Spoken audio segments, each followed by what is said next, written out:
Welcome to ஷெட்டா கிச்சனுங்க. நம்ம இன்றைக்கி பார்க்க போகிறது சூப்பரான வீடியோங்க.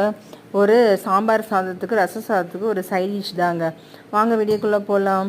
நம்ம தண்டுக்கீரை வாங்கினேங்க. ஒரு கத்தை வாங்கி அந்த கீரையை ஆஞ்சிட்டு அந்த தண்டு இருக்குங்களா அதை நார் இல்லாமல் ஆஞ்சி வச்சுட்டாங்க. அதில் தான் நம்ம இப்போ கூட்டு செய்ய போகிறோம் சூப்பராக. சரிங்களா, நம்ம கடையில் வாங்குகிறோம்.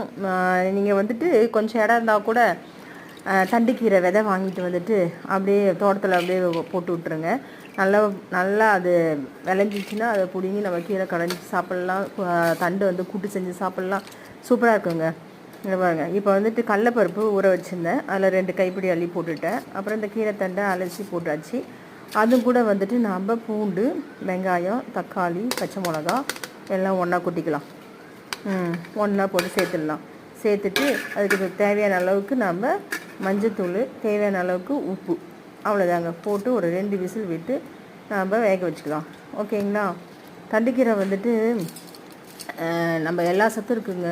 கீரையை விட கீரையை விட தண்டில் தான் அதிக சத்து இருக்குது. சரிங்களா, அதனால் அதை வேஸ்ட் பண்ணாதீங்க. கீரை வாங்கினா கூட அதை வேஸ்ட் பண்ணாதீங்க. சூப்பராக இங்கே பாருங்க, 2 விசில் வந்துடுச்சு. நான் தாளித்து கொட்டிட்டேன். எண்ணெய், கடுகு, 2 காஞ்ச மிளகா போட்டு தாளித்து கொட்டிட்டேங்க.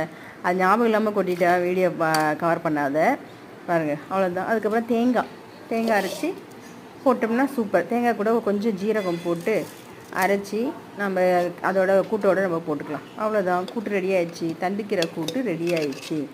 சூப்பராக இருக்கும். நம்ம கிளி போட்ட சாம்பார், ரசம் சாதம், தயிர் சாதம் எதில் வேணாலும் வச்சு நம்ம தொட்டு சாப்பிட்லாம். ஓகேங்களா. இந்த வீடியோ பிடிச்சா லைக் பண்ணுங்கள், ஷேர் பண்ணுங்கள், கமெண்ட் பண்ணுங்கள், சப்ஸ்கிரைப் பண்ணுங்கள். ஷெட்டா கிச்சனுக்கு சப்ஸ்கிரைப் பண்ணுங்கள் ஃப்ரெண்ட்ஸ். இங்கே பாருங்கள் ஃப்ரெண்ட்ஸ், செம்மையாக டேஸ்ட்டாக இருக்குது ஃப்ரெண்ட்ஸ். நீங்கள் இந்த தண்டை